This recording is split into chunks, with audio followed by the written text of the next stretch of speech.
right. We'll call this meeting of the Ames Parks and Recreation Commission to order. Today is Thursday, April 17th. Normally, I would not be doing this, but seeing as it's a new session or a new year for the Parks and Recreation Commission and other commissions and boards, we will need to do an election of officers. But before we do that, we'd like to welcome Hannah Sappenfield. She's a new commissioner with a one-year term. And then I think I mentioned last time, Jeff and Deborah were both reappointed to a three-year term. So maybe just take a minute, Hannah, just to let the commissioners and people watching know who you are and why you wanted to serve. Sure. So my name is Hannah Sappenfield. I'm excited to be here. I've been in Ames for just over a year. Me, my husband, and my 3-year-old. So we were active users of all of the parks and recreation and facilities and programs right now. And so I'm excited to be here and serve the community. And maybe just add in that how you've been impressed with everything that. Been very impressed. Yes. So I met with Hannah for a couple hours on Monday and just kind of brought her up to speed on things. So how about Dwayne, if you want to introduce yourself and anything that you'd like to say? Hi, I'm Dwayne Reeves. Been on the commission since 2019. Love what we've done with the parks in the same time, and I'm very impressed with what we've done. Yeah, good. Jeff? My name's Jeff White. I've been on the commission for 2.5 years now, 2 years. And yes, I'm impressed also. I use the parks a lot, and we've come a long way in the last 30 years that I've been in town, and still have a ways to go, but there's a lot of variety and a lot of things to do. It's great. Janet Rathie, and I am just been on a year. So I'm also learning. Yeah, still learning. Yeah. And use the parks, and I've had kids come through. And so we use the parks for many, many years. And I also wanted to serve and help make things better. Yeah. So that's why I'm here. Yeah. Welcome. Thank you. Hannah, I'm Jeff Isles. Welcome to the commission. It's great commission. I'm starting my second year, and it's been the first year was interesting. I learned a lot, and we're led by a very good guy down here to my right. So welcome to the commission. And I'm Nathan Shimonik. This is my 5th year on the board. My first year was Zoom. We did everything on our computers, and it was awkward and weird, and no one knew what was going on. So then it was kind of like a mulligan year, Yeah. I've been in Ames since '98. I came for college and never left.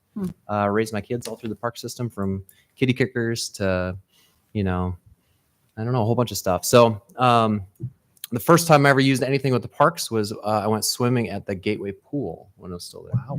It's probably the last year of it. Yeah. Wow. You dated yourself. I know. So welcome. Yeah. If you went swimming there now, you get a mouthful of sand. Sand volleyball courts are in the place of the Gateway Pool.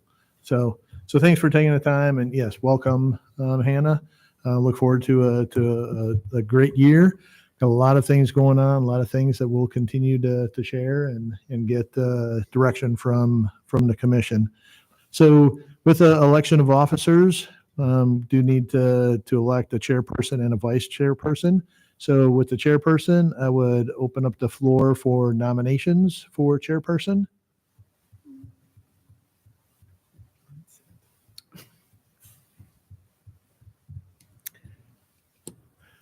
Is there a pecking order?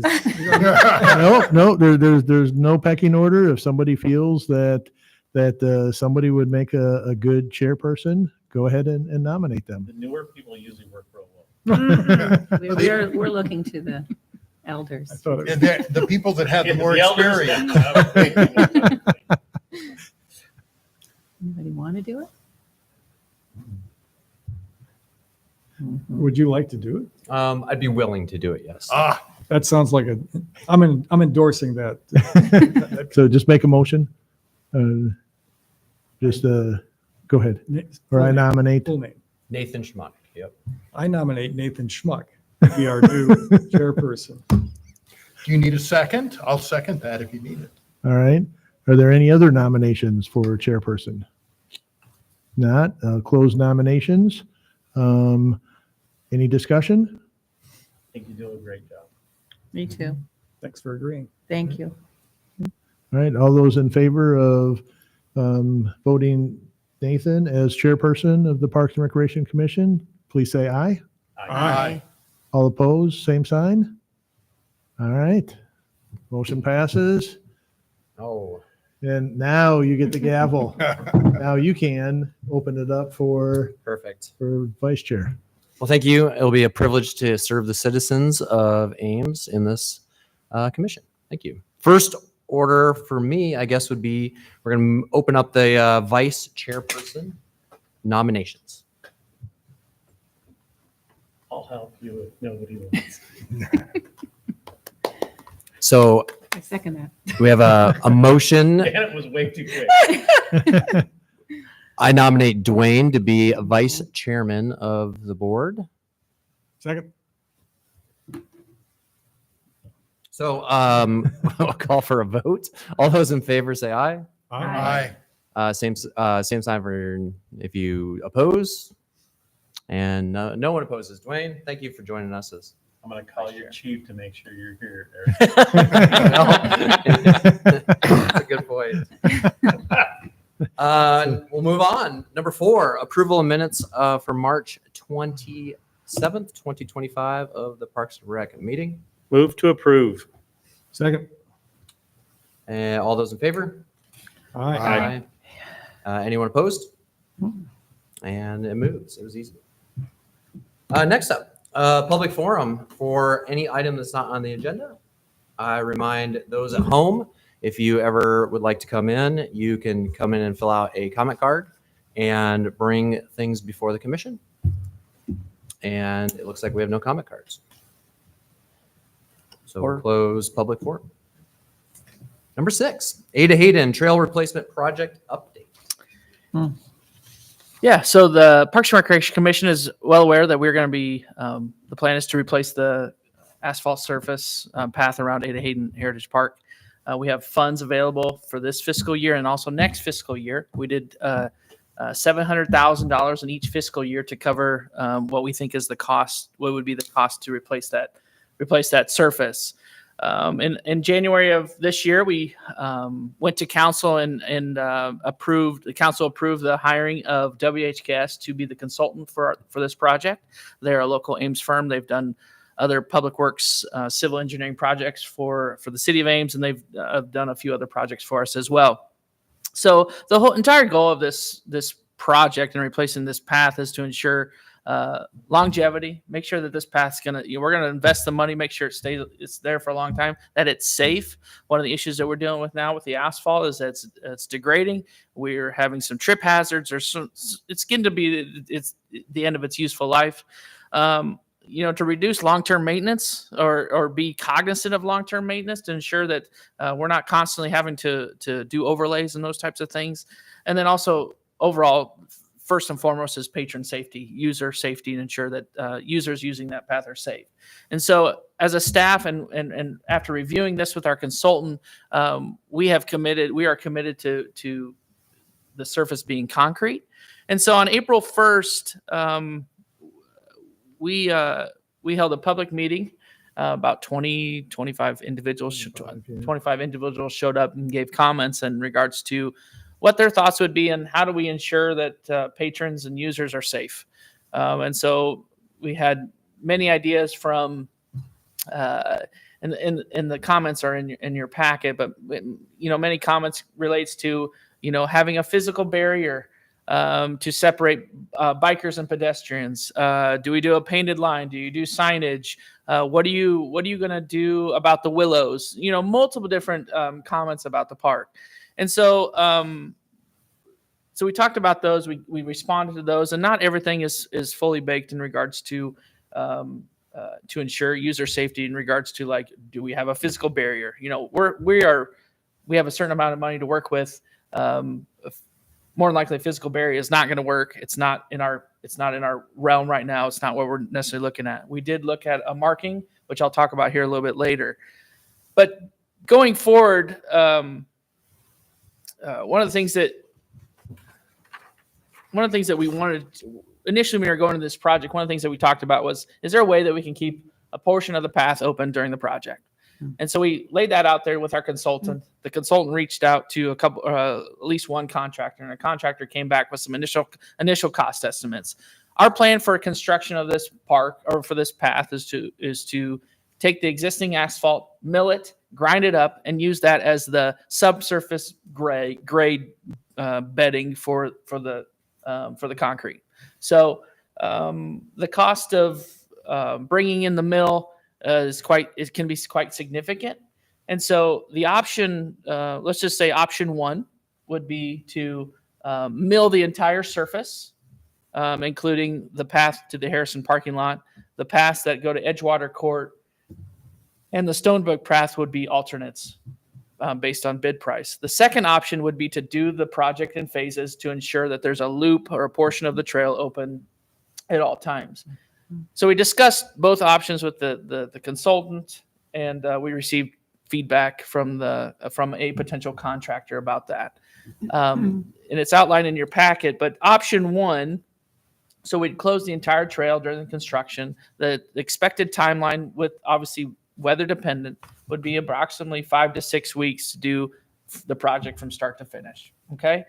The cost to do that base bid is about $1.1 million. Remember, we have $1.4 million available. Okay. The second option would be to close the trail in phases. The contractor and the mill would probably have to mobilize potentially multiple times, which all in all increase the cost. Okay. The cost that we received back from the contractors between 1.3 and a little over $1.4 million. Now, remember, we only have $1.4 million to do the entire project, plus that includes the cost for our consultant. Okay. So, obviously, we want to ensure we want to get this project done, but we also need to keep it under. We want to keep it under budget, and so we went to council this last Tuesday, a couple of days ago, and presented these two options to council, and council recommended that we go with option one, which would be to close the entire trail for the duration of the project.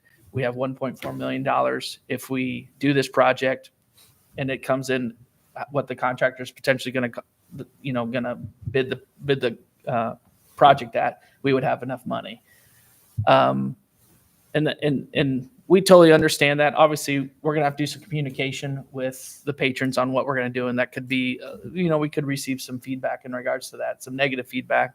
But all in all, we're trying to use the taxpayer dollars efficiently and effectively, and we don't want this project to get lengthened even longer. We have to mobilize multiple times with the option two. It could increase the timeline from 7 to 9 weeks, or the project completion should be 7 to 9 weeks. So we wanted to bring this in front of you and just get your thoughts on that.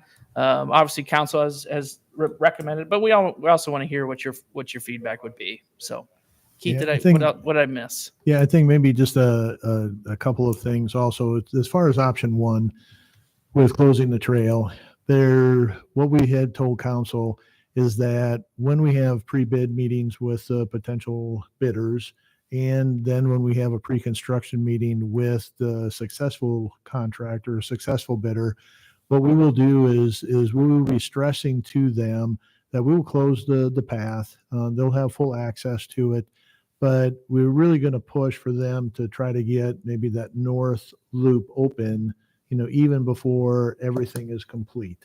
And again, they're going to be bringing in trucks. They're going to be bringing in, heavy equipment and things. But that is something that we're going to stress with them. So there is a possibility that one of the loops could open earlier than those 5 to 6 weeks. The other thing with option one is not only would we be able to do the base bid like Joshua described, we have $90,000 for consultant.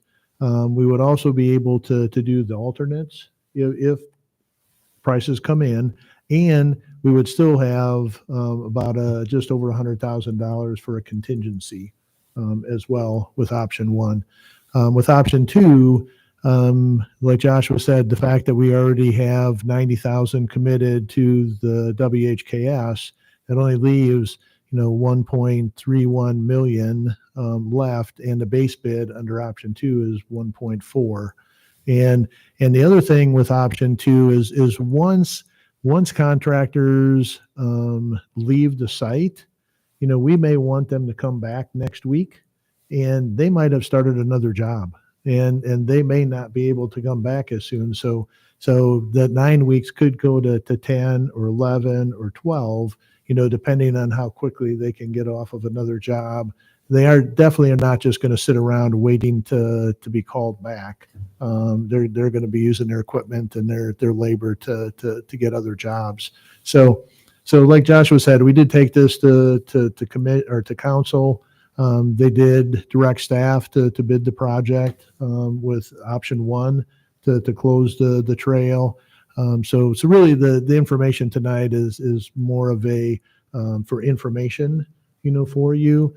And from the feedback that Joshua was talking about, if you have ideas or things that you want to make sure that we do to communicate this or to educate the community, we'd be very open to that. Joshua, when would this begin? When would the program begin? That's kind of up in the air right now. The one contractor that we did talk to and obviously this is going to be open bid, so anybody that does this type of work will be open, available to bid it, and it's all awarded on potentially low. It would be low bid, but the contractor that we talked to does have availability at this fall and an open schedule to potentially do this work. They're a very good contractor. They do work for the city quite often, but it could be late September. It could be September, October, November. It could be Are their prices stable between now and then, or would they potentially go up? Yeah, I believe when the consultant talked to them about this, that we were talking about this project taking place yet this fiscal or this year, and those I don't think those prices are going to change. So, but and we'll be taking this to council, the plans and specifications on May 13th. So and then the bids will be due the first part of June. Yeah. So we'll be going out for bid relatively shortly. Yep. The good thing about that time frame is I think summer would have been the worst part. Yeah. That's when kids are out. That's when everybody's using it. So the later you get into that colder weather, and I don't know how cold it can be when you have to do, I know with cement and stuff, but so I think that's a plus, that they want to do it late fall. Yeah. If you remember, we actually were potentially giving the contractor 2 options to do the work. And I think if we can get this fall option done, it's going to be the best time to do it. So, Right. One of the questions in there from Tim Rasmussen, I know he's part of a running club, was lengthening it just a little bit to get a full 2K. Yep. Is that?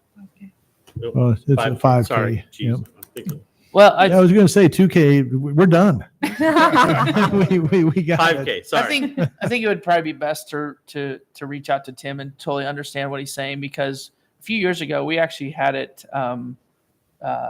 Figured. officially marked as a 5K with different starting points in lines. So I'm not exactly sure where he's getting at it with that.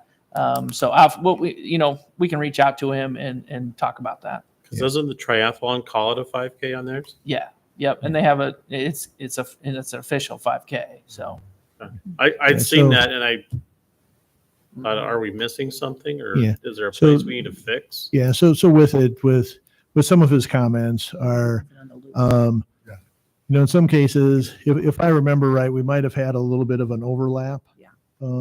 true. The starting was here. Yep, and then you the finish finish line was a here. little bit further. Yeah. So that was one. So some people would start in the parking lot, which obviously has some concerns, with that as well, with vehicles and everything. So when we did the walkthrough, we actually, there are some places where the trail is actually going to shift, a little bit. Yeah. So I think what we need to do is sit down. I think it's a very good question, that Tim raised. Joshua and I need to sit down with WHKS and see, is this even feasible? And what does it do to the overall cost? Because there are a couple of locations where we could do it. There are some locations that there is no way that we're going to be able to do it. The other thing, with it is, like right now, if you look at the east side of the trail along 69, could we easily swing that trail further away from the lake and get some additional distance? Sure, we could. But now, we haven't surveyed, some of that area. We don't know what the soil composition is.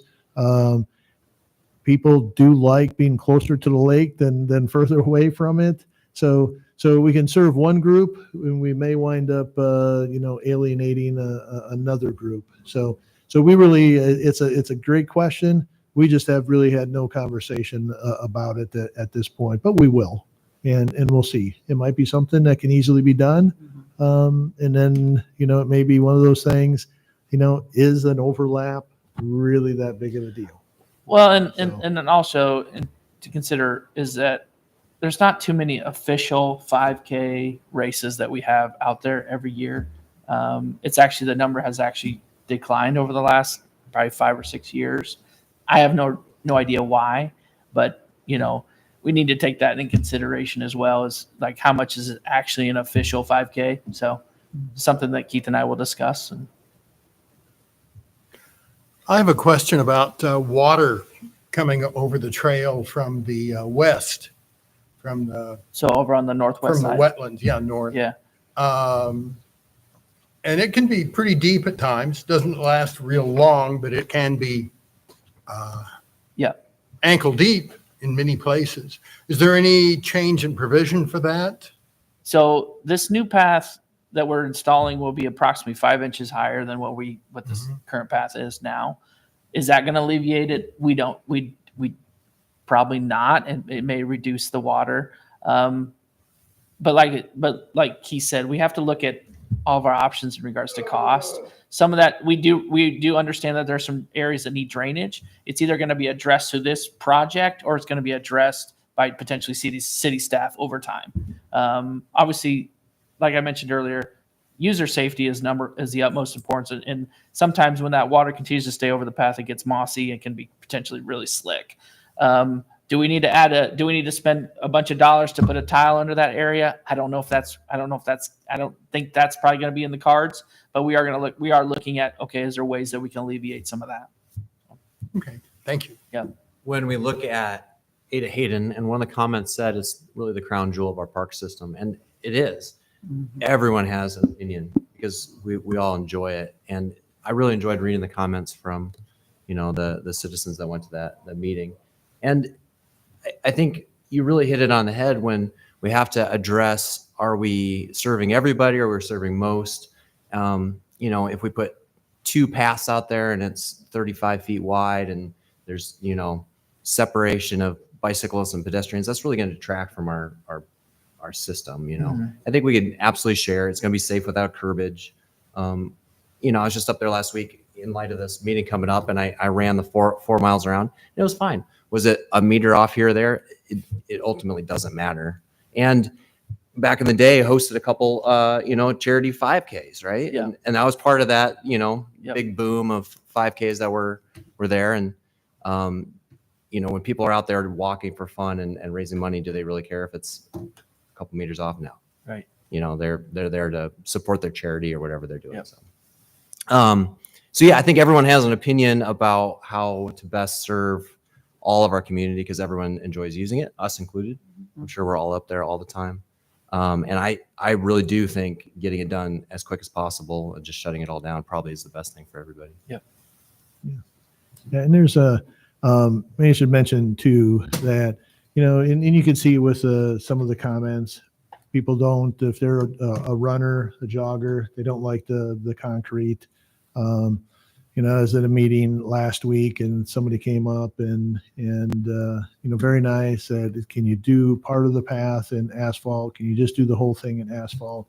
And again, what Joshua said is we're really looking to longevity. You know, we had this asphalt path has been in for 20 years, and we have had to do 2 overlays in areas, cost 50 some $1,000s. We've had to patch other areas, you know, concrete. A lot of other places are going to it. Story County, you know, just did the Heart of Iowa Trail. You know, that's all in concrete. We're looking at, you know, our consultant said, you know, this concrete path could last 30 to 40 years. And the cost between the two materials is very similar. So like Joshua said, we're trying to be very cost effective and do what's best long-term, and we'll reduce our maintenance costs. You know, you've heard us talk about what do we do operationally with some of the things, you know, right now in the legislature, you know, legislature is saying, hey, municipalities can't increase more than 2%, you know, and then, you know, they haven't defined, you know, new growth or new construction and things of that sort. Well, 2% doesn't even cover our salary increases, you know, for an organization. So the operations and what we do in the future is really, really important. And then the other thing that we just learned on Monday in talking with our consultant is that, you know, we've talked about putting a line, you know, down down the middle. One of the things that was brought up at the meeting, well, do you have to go 6 and 6? Could you go 8 and 4? Something. And Joshua and I are thinking, hey, 8 feet for pedestrians, that would be great. Our consultant came back and said, you know, there's several different organizations out there that have requirements for trails. Some of them tie into SUDAS. The city has adopted SUDAS in a lot of different areas. So SUDAS says you can have a bike trail 4 foot wide minimum, but it has to be one way. If you have two-way traffic, you'd have to go 8 foot. And so then the conversation was, you know, the signage, can we put some graphics, you know, on the trail and still keep the idea of, you know, feet to the inside, wheels to the outside, but just do it without. So putting a line in is one of those things where it's getting to, from what we heard on Monday, that it could open up the city for real liability if something did happen with 2 bikers crashing into each other and things. So that's something else that we're working through, but we're going to have these conversations. We'll take, you know, the feedback from here, you know, the feedback from council from Tuesday night, meet with our consultants, and then develop that bid package for taken to council on May 13th. So If you are looking for opinions, I would prefer no markings on the pavement. I think people figure it out, you know. I think it's pretty safe right now. You know, and that's one of the questions I had. Has there been many reports of bicycle pedestrian accidents, or is it a lot of people just have, you know, anecdotal, you know, evidence of like, oh, I had a near miss or I got clipped or? You know, we don't hear all of the potential or the near, you know, misses or whatever. We don't hear all that information when we do these public information sessions and they come out. That's when we hear the feedback. We don't always hear it when it happens. Right. You know, we do hear that, you know, there's some groups of people that like to go really fast around that path, and that can be, as a user, I'm sure can be really frustrating. I know it's really frustrating. So just trying to, you know, as Parks and Recreation folks, you know, we are, and all of us, we're trying to make this amiable for everybody, and people just need to be generous and kind to each other when they're out there, and respect each other. And sometimes that doesn't always happen, you know, and so that's the things that we can't necessarily fix. So I think we that's have- why signage is important. You know, we can just do reminders, Yeah. just small reminder signs or something, Yeah. you know. Yeah. Slow down on your bikes or, Yeah. you know. Well, we need an etiquette for the trail. Yeah, that's exactly. We just need to have a common agreed upon etiquette of, and maybe a speed limit, but asking people to keep their speed down, maybe work out some rules and post them. Mhm. Yeah. And it doesn't have to be extremely complex, but we're dealing with a really diverse group of people. And some of the people don't, for instance, realize to keep to the right, or that if you're coming up behind somebody, always announce yourself. If you're coming up behind somebody, whatever vehicle or walking or running you're doing, always announce yourself. And if you hear somebody announce, move to the right, not to the left. Right. So I think a lot of this could be resolved if we just had a common agreement on what we do. Yeah, and that's well said, but there are other issues that Oh, play into it. You know, we talked about last time dogs. That was something. The retractable leashes. Those are things that are difficult. There's a lot of people that are wearing the earbuds. They aren't hearing some of those things. And again, it's one of those things that we've talked about this in a number of different topics.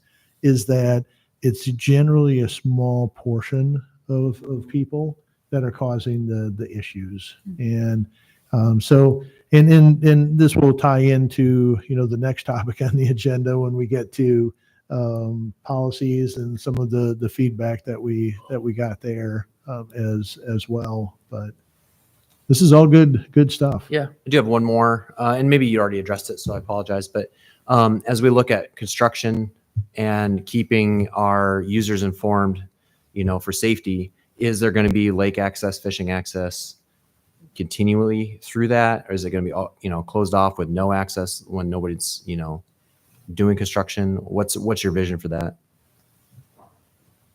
Our goal would be to try to keep the parking lot on the north side open. We're going to try to direct construction traffic around that project. As far as the southwest parking lot, we haven't really discussed that a ton in regards to it, but obviously what Keith said earlier, if we can get that north loop open sooner, we've already talked to the consultant that there's got to be really, really extensive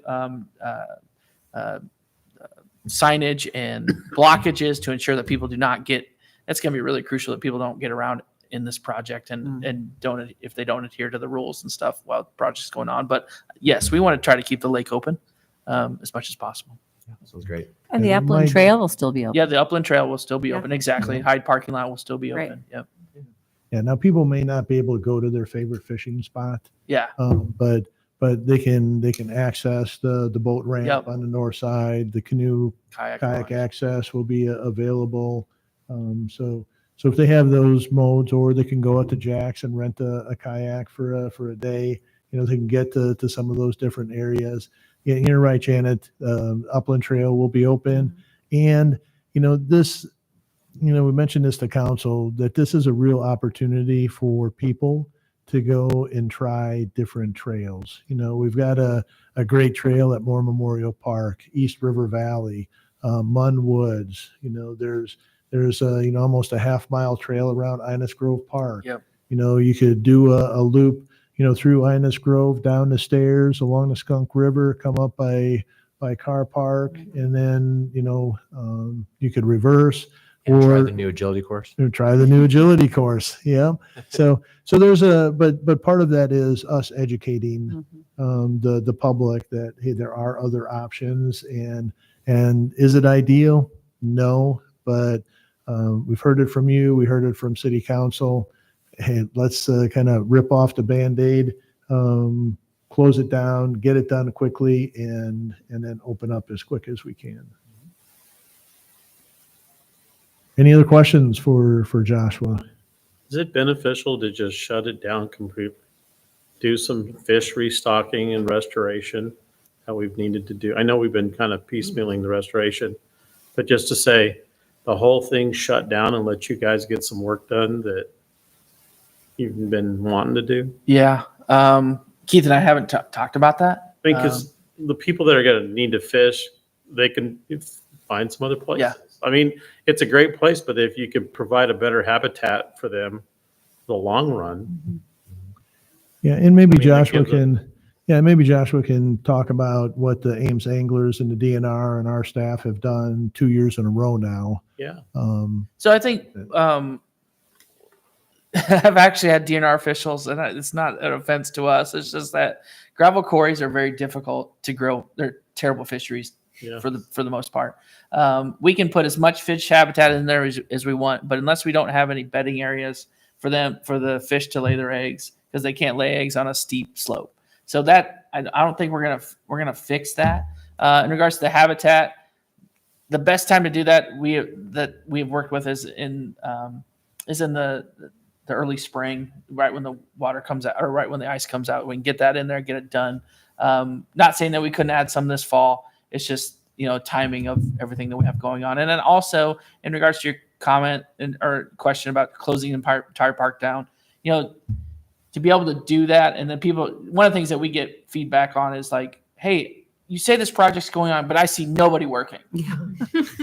And, potentially we could close down the entire park when the individual could go out there in their kayak or their canoe or whatever, paddleboard, and all the work's done, could be done on the south side of the park. So it's just things that, Keith and I deal with enough feedback and sometimes criticism. Sometimes it's like, what we can do to maybe limit that. So, but yeah, those comments, Keith and I will talk more about it. So.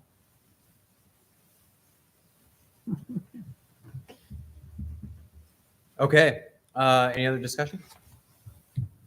That's good. Thanks. We're going to move on to number 7, park policies update. Yeah, so a couple of things. We talked about this a little bit at the last meeting. Said we're going to have public input, which we did, and 2 attachments. Attachment A is correspondence that we received through email, through phone calls, through just a face-to-face conversation with individuals. And you're going to see some things might be on both lists of correspondence because they relate to Ada Hayden. They also relate to the policies or rules, ordinances, and so on. So that's attachment A, and I'm not going to go through all of that, but you can see just through the correspondence that we've received. Again, we have people that don't allow any mobility devices, personal transportation, bicycles, scooters, rollerblades, all that kind of stuff. Don't allow any of it, and just make it a walker's park. Or there was one person said, "Hey, just shut it down from 3 to 6:30 and just allow bike or walking, during that time." And then you got other people that are saying, no, it's a shared use, allow both of it. You saw a lot of information in those comments about, just being able for people, and we talked about this at the last meeting, that for some people, it gives them an opportunity to continue to enjoy something that they have done where they just maybe don't have the physical strength or whatever it might be to be on a regular bicycle. Maybe now the e-bike is the way to go. They need some assistance at certain times. Maybe they have balance issues, and that e-bike with or e-trike is the way to go. So this is going to be one of these issues that we're going to face where we're not going to be able to make everybody happy, with it. And again, like we talked the last time, is safety is going to be real important. Joshua just talked about that as well with the path, but safety of all users. But again, how do we allow people to do it? We talked about there's information in here about speed limits, all right? And with the speed limits, Joshua and I had this conversation that some people, because we've talked about, let's set a speed limit at 10 miles an hour. Some people say, well, 10 is too low. Let's do it at 15. Well, our response is, if you set it at 15, people are probably going to go 18 or 20. If you set it at 10, they might go 14 or 15.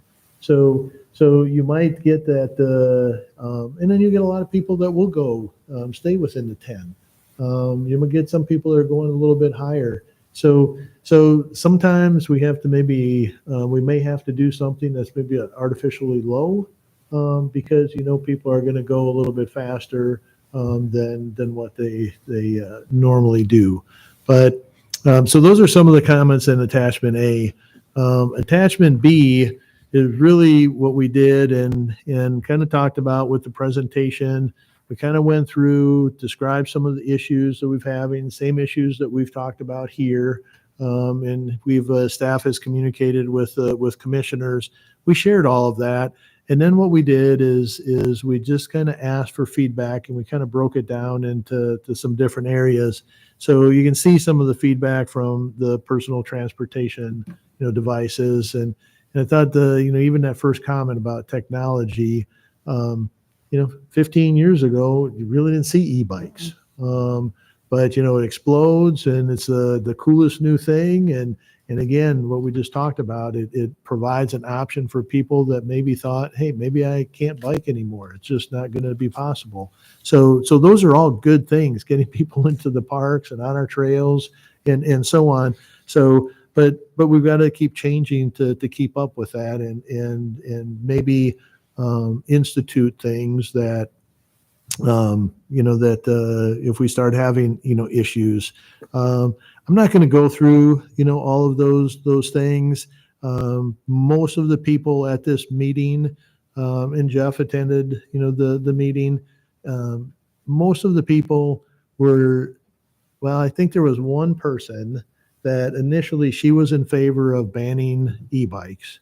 But when she heard everybody else talking, she came back and she said, now listening to everybody, yeah, I don't think we should ban. And how can we control some of the issues that are happening, and other means speed limits and so on? Everybody wants to throw out speed bumps, but we are not going to consider speed bumps for a lot of reasons. They're going to be a hazard for just walkers, for people with mobility issues, balance issues, type of thing. And we have to plow these trails because, again, we want people to get out there in the wintertime. and we sure don't want our plows going over these speed bumps. So with that, you can, I'm not going to go through all of those, those comments. There was not a lot of conversation about the other personal transportation devices.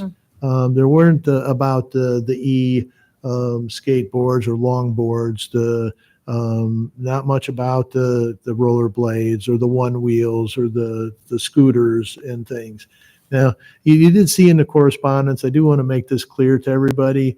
When we had the conversation about with the e-scooters, you saw the one comment where person said, hey, you can't do that. It's the law. I can't move. I've got the scooter. And when I responded and I sent her the picture and I put my response for that one in there, she immediately just said, thanks for the clarification. So we are not looking at doing anything for mobility devices. We can't do that. We don't want to do that.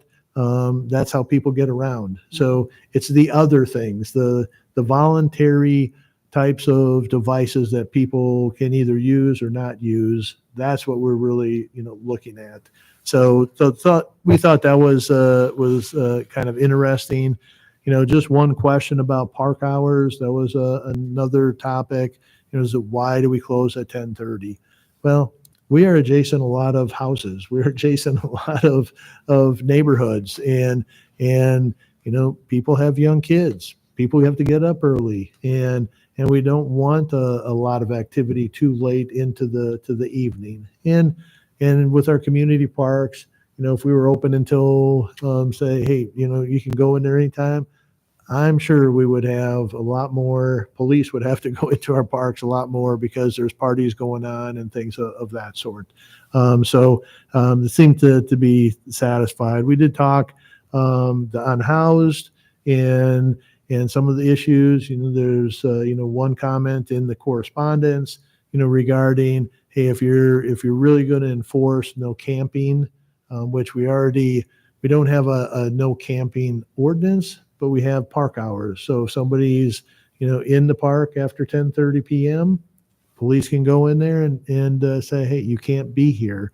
But there's concerns about if you're really enforcing that, then where do they go? And my neighborhood is close by, and do they start, am I going to go out in my backyard and potentially, see somebody? And there with council, when council was talking about this, there were people that got up and spoke about that as well. And there was a conversation like we have had here, again, small percentage of people, but yet it's prompting a lot of conversation about how do we keep people safe. There was one individual, that really said, I don't get the whole reality versus perceived, regarding safety. And we spent some time explaining that. And it really, it's, for a lot of people, perception is reality. And if people feel unsafe, they will stop going to the parks. They will stop going to areas. And that's what we want to avoid. We want people to feel safe no matter where they are. And then it was interesting that, in one of the comments, one of the individuals said, well, don't people carry guns to protect themselves? Well, some do, but most don't. So with that, there's the conversation we did talk about down here with the outside showers and with the showers at Daly Park Splash Pad. And there were other things, and I think we need to, again, do some education, because the Romero House, that was somebody that said, hey, we offer showers. People can come in, they can have a place, but we got to educate people on, hey, this is an option. So there's a lot of things going on with the unhoused. I don't know that you'll see recommendations from staff, a whole lot of recommendations necessarily with that. We'll try to do it, through other things. We talked about at Band Shell with some of the safety issues that we have there. Cutting in the door on the south side of Band Shell for the men's restroom, close off that long hallway. So it's, our staff, when they go to clean, they open up the door, they can see every piece of that restroom. And if there's something that concerns them, they can just close the door and walk away. Mm-hmm. They don't have to go down a hallway and then find somebody around the corner. And then that time it could be too late. So we are doing some other things to address some of those safety concerns. With right now there's an ordinance about you can't willfully do damage to plants and all that kind of stuff. So a couple of questions there came up. Well, what about invasives? What if people want to take down the garlic mustard? Joshua's comment, which kind of made me chuckle a little bit, is like, if they're taking out the invasive, that's great, but we also get people that don't know the difference, and then they take out the good plants, and that's what we don't want people to do. And then one person says, like, well, I just don't see what the issue is with foraging. And it's like, well, the issue is that right now it's not allowed. So the thing is, we don't have anything against foraging, but again, if people say, yes, the parks, should be available if there are fruit trees, if there are different things. A lot of times, it does provide food for birds, wildlife, and things of that sort. But we also, hey, are there cherries? Are there apples? Joshua has talked about that before, that a lot of times those will just drop to the ground and they go to waste. So do we change that?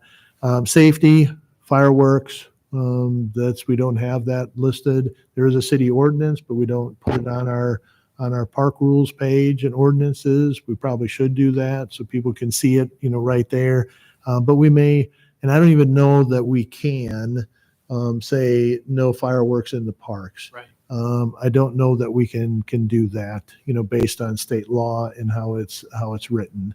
But we can, and there are certain windows that people can do that.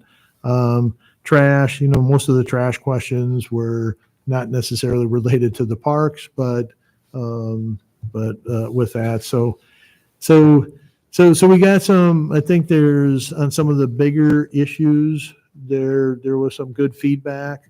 We probably spent a good hour and a half to 2 hours, at each of those nights. I don't know, Jeff, if you have anything to add to that. I was impressed with Joshua's ability to transcribe all those comments. Your writing was legible. Your grammar, it was okay. Can't at all. You ended a few sentences with prepositions, but not bad. So well done, sir. You did a good job. Thanks for. Boy, I'm sure glad you didn't come on Tuesday night when I was transcribing. Yeah. So So one of the things, if there aren't any other questions or comments, we do want to do a survey. And I guess what I would ask, based on what you've seen through the correspondence, through what Joshua described, what I just went through, are there some specific questions that the council wants to get, or council commission wants to get feedback on related to our park rules and ordinances? Because there are some specifics, and I know I'm throwing this on you right now. If you have some ideas, we'd love to hear that. I know that city manager's office, they are working on a survey just specifically regarding micromobility. And again, some of that is going to be related more towards outside of the park system, because council has directed the commission to do everything inside the park system. But talking with assistant city manager today, maybe there's a possibility that we ask some questions in the same survey, send it out once.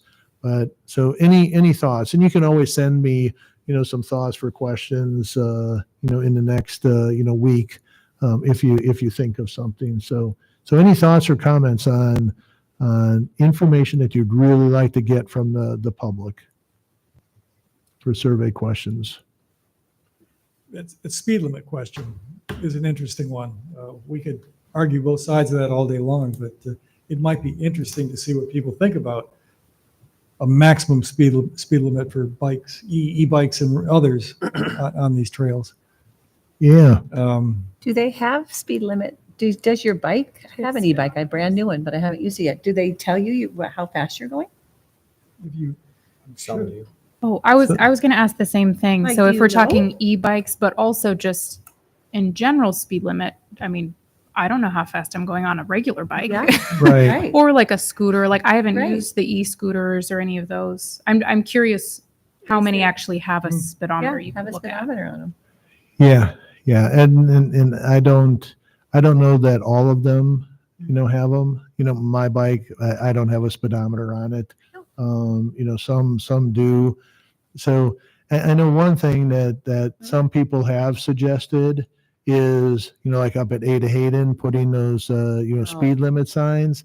And we said, just the nature of Ada Hayden or even in the park system, that's probably the last thing that we want to do.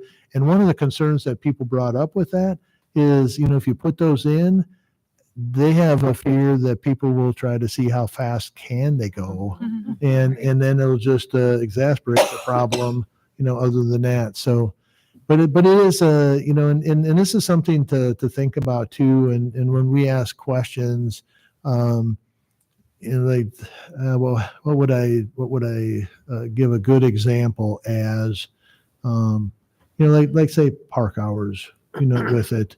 What do you think the park hour should be? If we ask that question, if we don't have a desire or think that we should keep the parks open later than 10:30, or we should open them before 6 a.m., if we're not willing to go there, then we probably shouldn't ask the question. So that's always something to be thinking about too, because then it just opens staff up for another situation where, well, we told you what we wanted and now you're not doing it.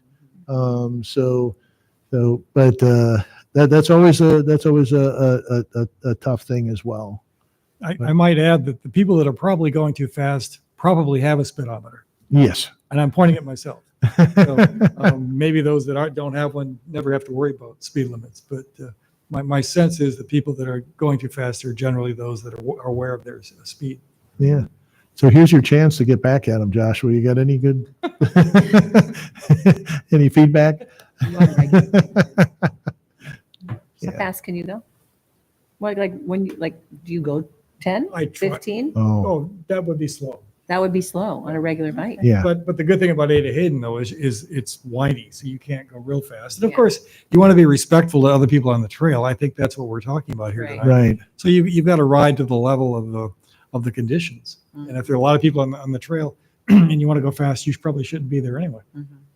Right. I think it's also about kind of gaining awareness of how many people know that they're going fast. like relatively, Mhm. or that it's an issue. Because I guess I'm not sure. Based on the correspondence, it seems like it's a really big issue, but you never know how anecdotal that is. And kind of as you were mentioning, you don't hear about the incidents. So I'd be curious to know more. Well, if you're walking, it's alarming when you hear somebody coming up behind you It is. Sure. fast. And if they don't announce that they're coming up, it can kind of anger you. So it's all about respect, Right.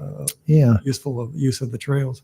And being aware of how many people are on the trails. If you're there at 6 a.m. riding your bike and you're Right. going fast, that would be a different story than going at 3 p.m. when everybody's there walking. And these problems aren't unique to Ada Hayden. You Right. go up to the High Trestle Trail and you'll run into Right. the same issues. Right. That's a straight line and you'll get people going really fast up there. Yeah. And it's multi-use. So Right. we're not alone in this quest. No.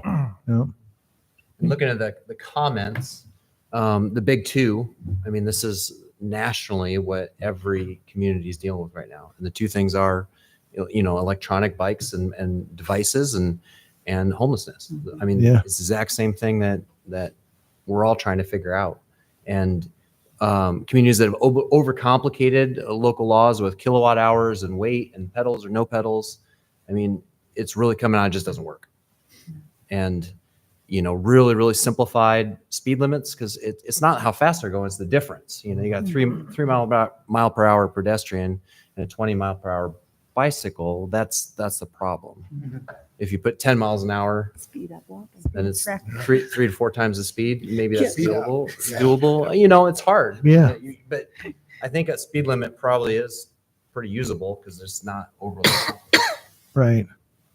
Yeah. Keith, one of the things I'd like to know is how people become aware of the park rules. It's one of the things because when I look at your park policies page, I had to kind of go a couple pages in from the Park and Rec homepage to get them.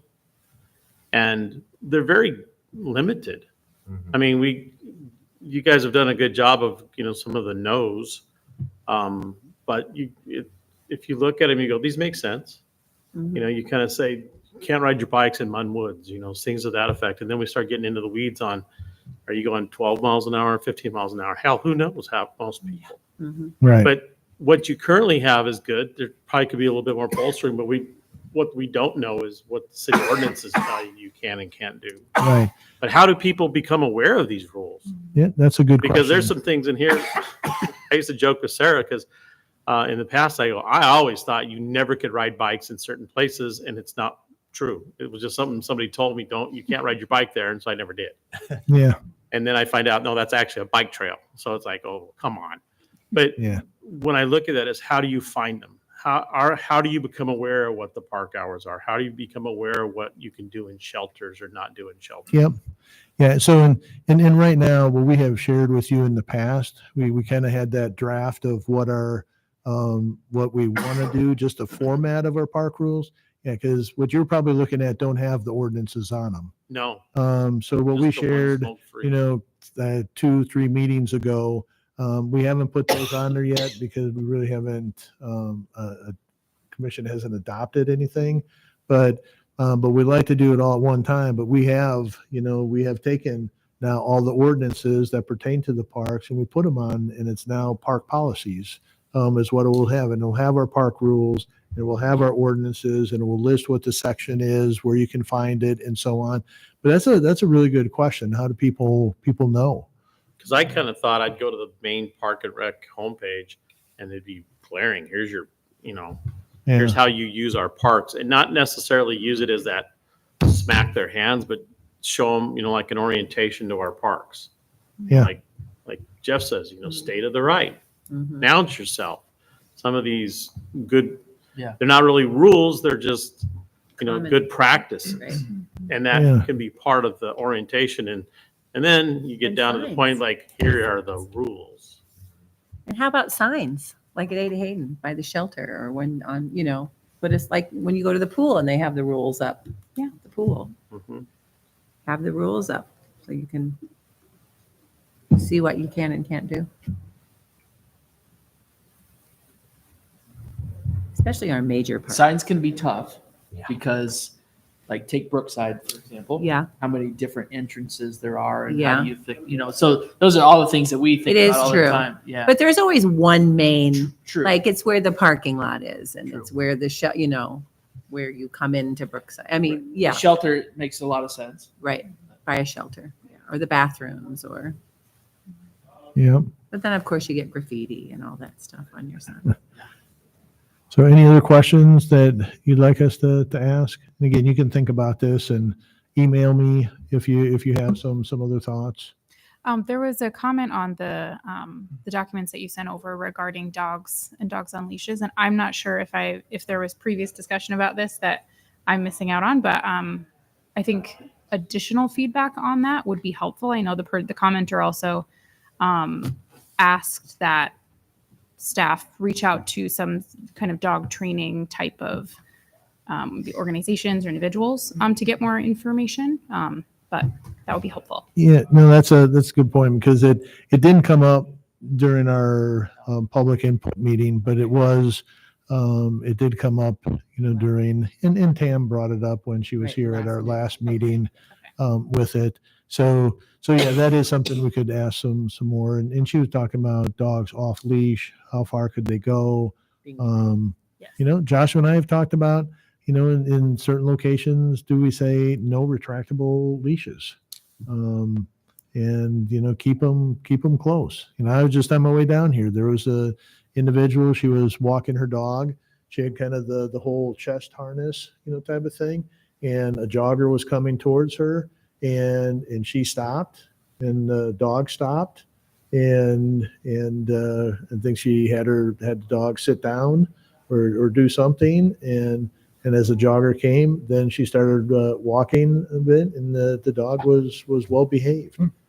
So there are a lot of responsible pet owners, and then there are some, like we said before, where we go to fields and we can't play because there's droppings everywhere. That's not good. So that's a good question, Hannah. All right. Anything else? We can keep moving Move along. on. Yeah, I have a 140-pound Mastiff, and she doesn't go to Ada Hayden with me. It's that simple. It's just a decision, personal decision. Anyway, we're going to move on to the dates and times for public commission meetings for 25, 26. Yeah. So this is something that we've been doing for the last, several years. Just trying to get commissioners. Here are all of the meeting dates. You have them right here, where they're at, and pretty much they're the third Thursday of every month. Two exceptions to that: December 4th, which would be a special meeting, CIP discussion. That's pretty much all we do. And then the March 26th, it's a week after. It's the fourth Thursday. It's a week after the spring break, because it used to be we coming up on that March meeting, and everybody would say, "Hey, let's not meet." So we just go the fourth Thursday on that one. And then the only other thing is with June, and with June 19th for this year, it might just take the entire time. It might be the only tour stop that we have is to go to Fitch. We took a walkthrough on Tuesday, and it was probably an hour and a half. And it's not even there's some things that are happening in there, but by the time June rolls around, the wellness pool will be poured. The basin will be there. There'll be a lot of slab on grade. Some walls will be going up. So there'll be a lot of things that will be happening. And with that one, we'll probably wind up doing is inviting council along as well. So we can get commission and council to go through, all at the same time. So staff is recommending alternative one, which is to approve, the meeting dates as shown in attachment A. Any discussion from the commissioners? Anybody want to make a motion? Make a motion to approve alternative one. Second that. Okay. All those in favor of alternative one, say aye. Aye. Aye. Anyone opposed? Not opposed. The tour is always my favorite in June. I'm not going to speak for everybody, but it is the best meeting. Yeah. All right. So Fitch Family Indoor Aquatic Center, what we're going to do is we're going to show you a time lapse of when Fitch was starting to be constructed. So we're gonna start off And with Keith, this. we're on project updates, by the way. Yeah. Project updates. Ooh.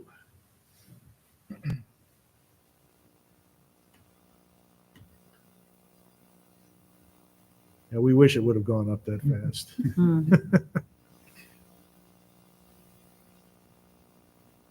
Keith, is it possible to put out because I saw this on your Facebook page, that people are getting kind of chippy about there's no parking, there's this, there's that. And Tim Garden always seems to go and talk to people, when he probably should let you guys, but Yep. is there any way to put the aerial views again and the front views Yes. so we Yeah. can kind of hold, because it's going to be a beautiful place and a lot of parking in the back.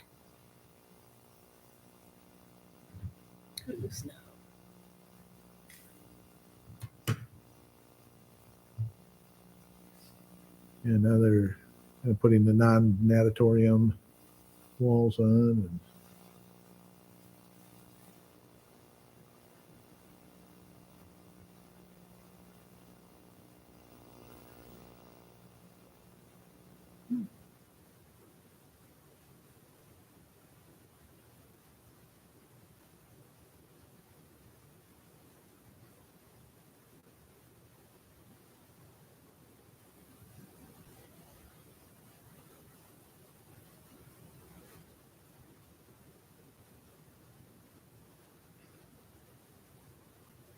Isn't it crazy how cloudy it is? So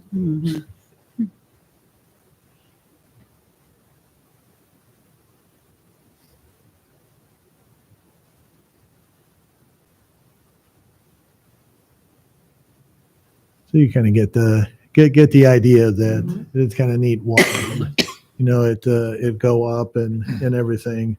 So with the aquatic center, things are moving along. Like I mentioned, we did all of the conduit and the duct work is up in the natatorium, space for the most part.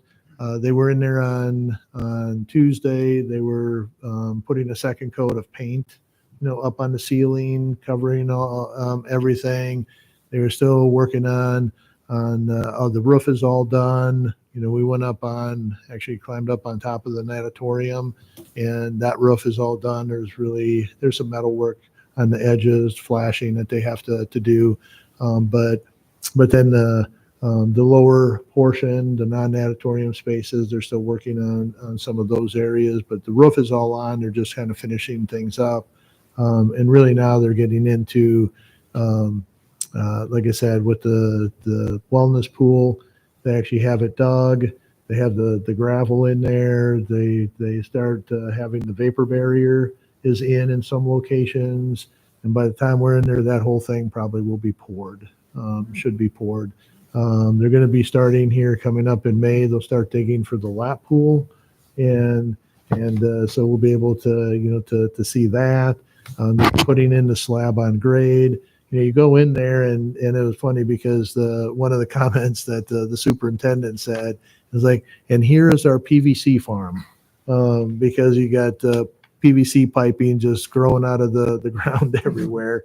And so it's things are going well. We have had in the last 2 months, I don't think we have any change orders that we have taken to council. So we're still sitting about 251,000 out of the 2.1 million that we have set aside in contingency. So it's about 12%, I think, is what it is, something like that. 15%, somewhere in that neighborhood. So we continue to try to keep things as in check as possible. So that's all going good. Yeah, and with your comments, Dwayne, some of the things. One of the things we have a Fitch website or a page, but it's not up to date. So in March, we just hired an office manager, and this is a conversation that I just had with her recently, is that, part of what we want you to do is to start getting these pages up and running and keep them up to date. And we can feed you pictures. We got pictures and pictures and stuff, and can keep doing that.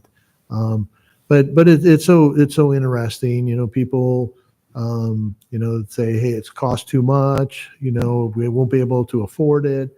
And then somebody else says, well, when I look at it, it breaks down to $25 a week, for a family.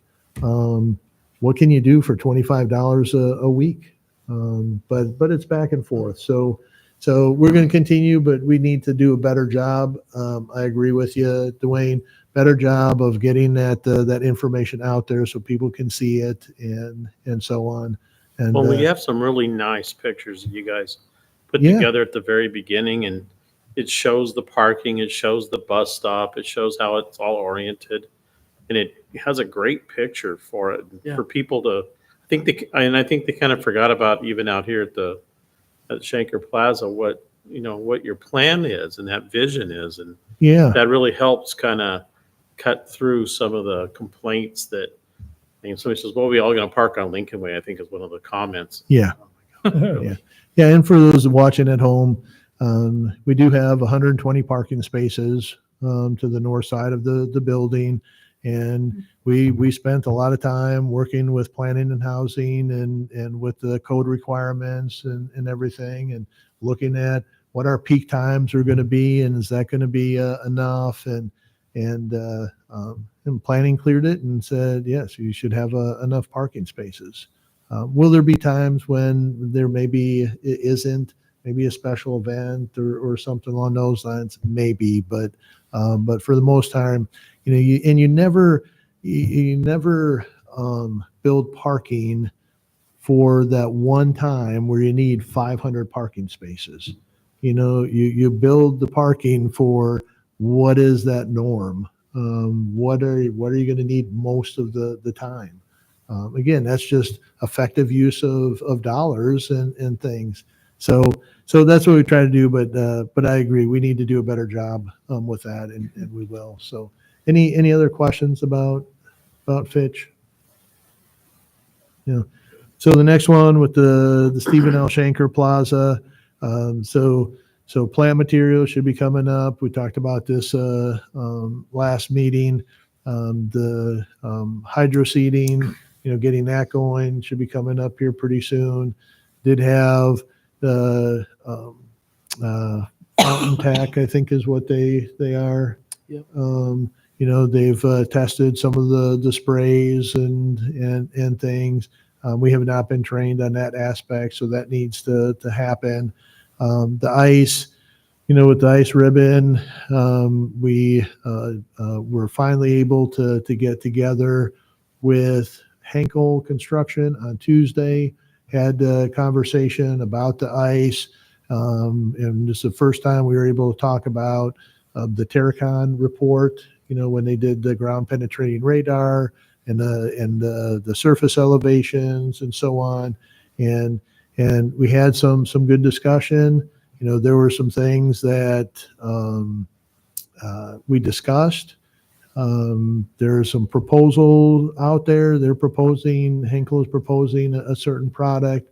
We have asked for that in writing with more detail. What does that look like? And so on. So then we can review it with our experts and then make a response, give a response. So I can't say that, are we close? Maybe.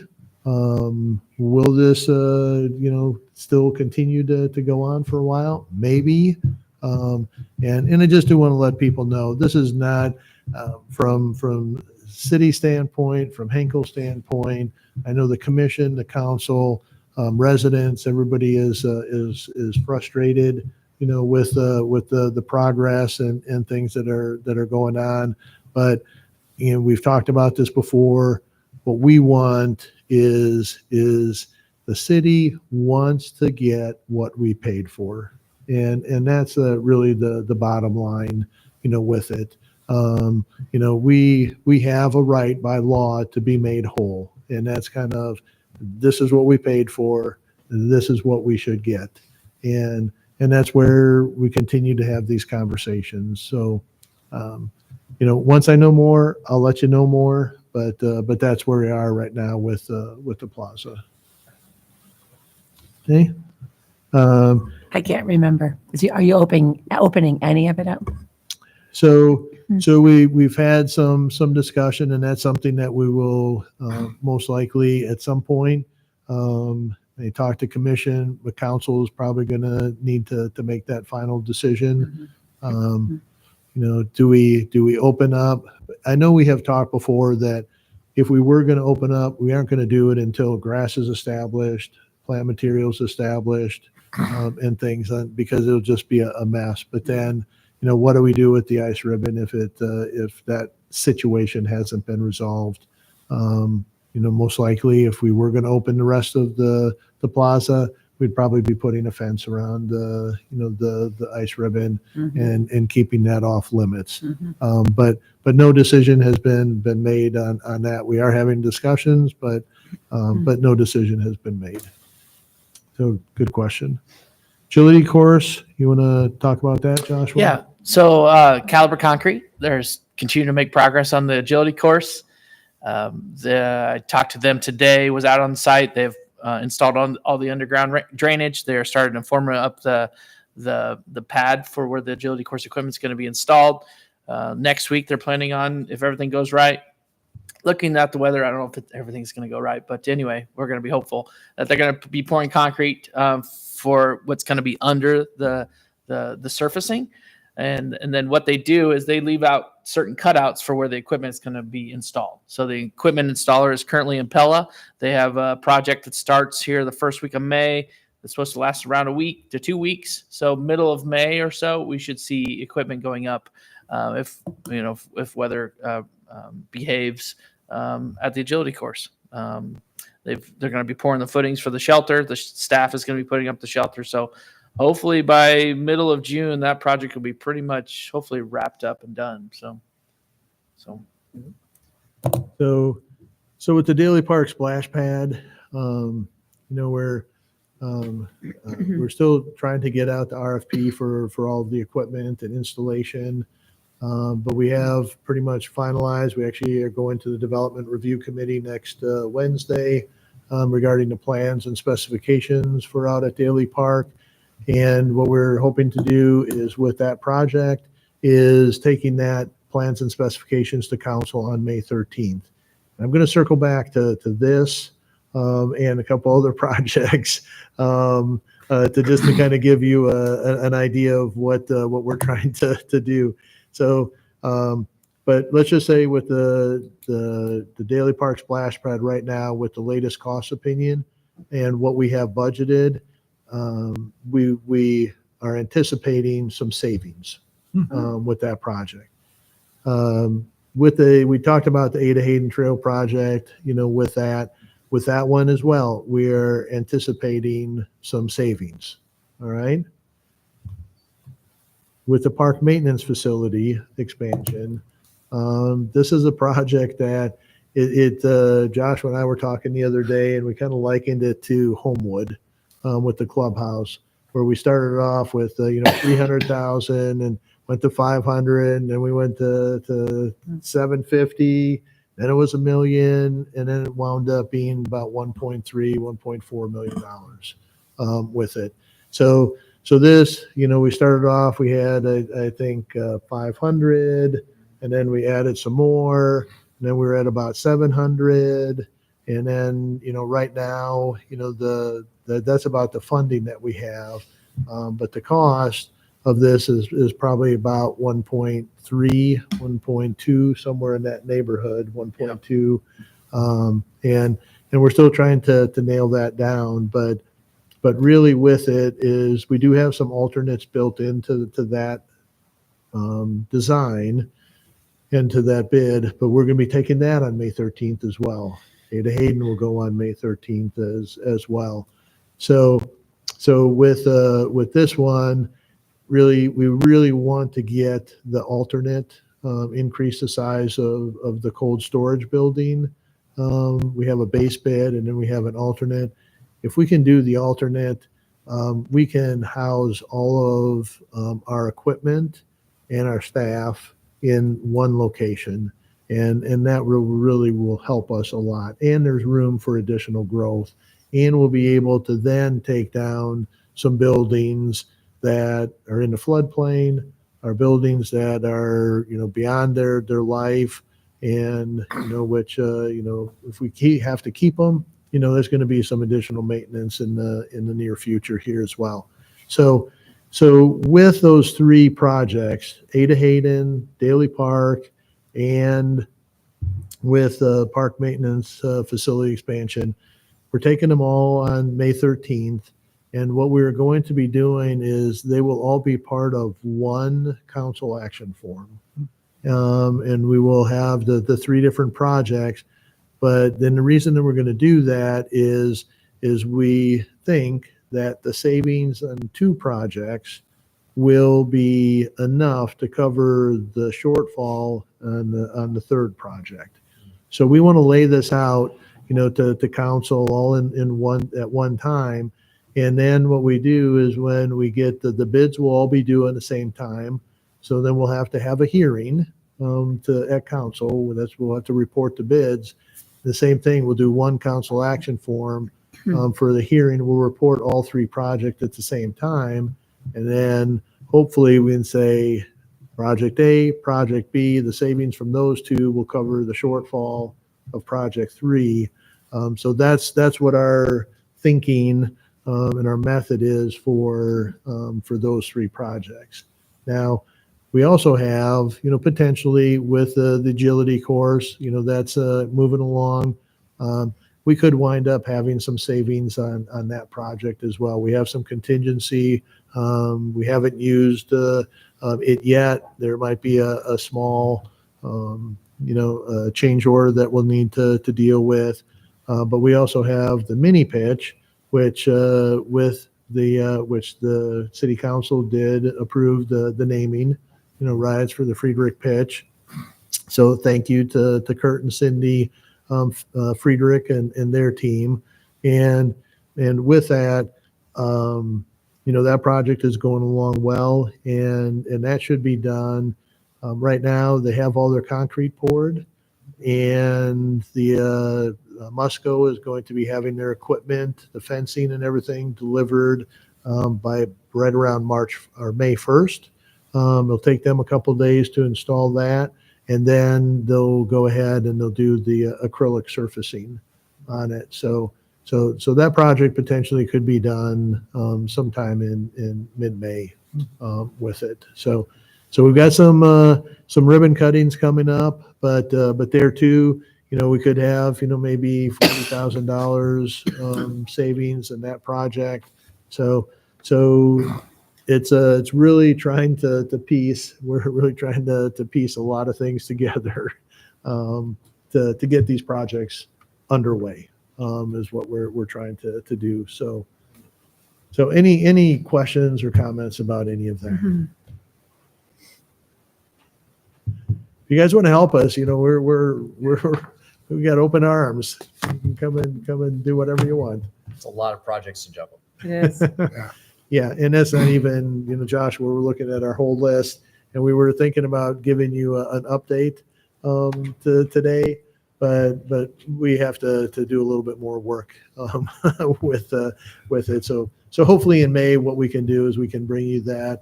And what we'll probably do is start putting in the 25, 26 projects as well. And then we'll go out to, probably through the end of, June of 26 and kind of show you what our plan is to get these all done. So, Keith, are we ever going to get our Eagles at Ada Hayden? Whatever happened to that? Well, it's one of those things that it is just from staff standpoint, it kind of just got put on a back burner. Oh. And and I'm not even sure if the individual is willing to do anything. So we just need to contact them. But Well, I knew it was that's kind something. of, aggressive to begin with. It was going to be Yeah. beautiful, but that was a big project. Yeah, and right now, what we would do is if we were going to do anything, we probably wouldn't do anything till 2026 because we wouldn't want to put it in while we're doing the path work. It would just be in the way or one more thing to have to work around for that location. So that just, yeah, like I said, that just has gone on hold. Okay. So, any other questions? I think we can move right into monthly report. Yeah, just want to notify the residents that if you haven't been on the park system, the bathrooms are open, ready for use. Our staff is cleans them every day. Water fountains should be open by the end of the day tomorrow. So yeah, we're up and running and it's full speed ahead now. And I, really from the recreation side, the one thing that I'll say is Courtney Court, our recreation superintendent, is coming back this week on a part-time basis. She'll be back again full-time next week. So she'll be here at the May meeting. So you can see her. Maybe we can talk her into bringing Emma along. But it's been good. We have the recreation manager left in February, so that position has been posted. The deadline is tomorrow for recreation manager. That was Ben Flaherty. So we'll be doing some phone interviews and interviews on that coming up. We have 2 maintenance worker positions open. They have phone interviews tomorrow, 12 individuals, maybe starting interviews as early as next week. We have 1 in the turf is open, and then we have 1 under structural that will be that Tuesday through Saturday, right? Yep. Tuesday through Saturday position, which is open. So yeah, we're trying to get staff. As far as the Permanent Aquatic Center, still making a push. Still need some additional lifeguards, looking for water slide attendants, number of different things. So we'll continue to do that. We're having a hiring event. I think it's on May 2nd, Friday night, up at the high school pool. And where people, if they're interested, they can come up, they can talk to staff, they can fill out an application, they can have an interview. They can get everything done right there. If they're not sure if they can pass the prerequisites for the lifeguard certification, we'll have staff there to run them through that and see how they do. So if anybody's out there, if you're looking for something for your child to do or your neighbor to do or whoever it is, we've got jobs. So go to cityofames.org and go to the HR page, and we have plenty of jobs that are out there. All right. We'll move on to commission member comments. Does anyone have anything they'd like to share? Well, with this many projects going on now, I think we can just all hope for good weather for the next couple of months. Keep things on schedule. Yeah. Anything else? No. Okay. Our next regularly scheduled meeting will be May 15th, 4 p.m. right here for anybody listening that wants to show up and fill our audience would be great. Otherwise, I'll take a motion for adjournment. Move to adjourn. So moved. Thank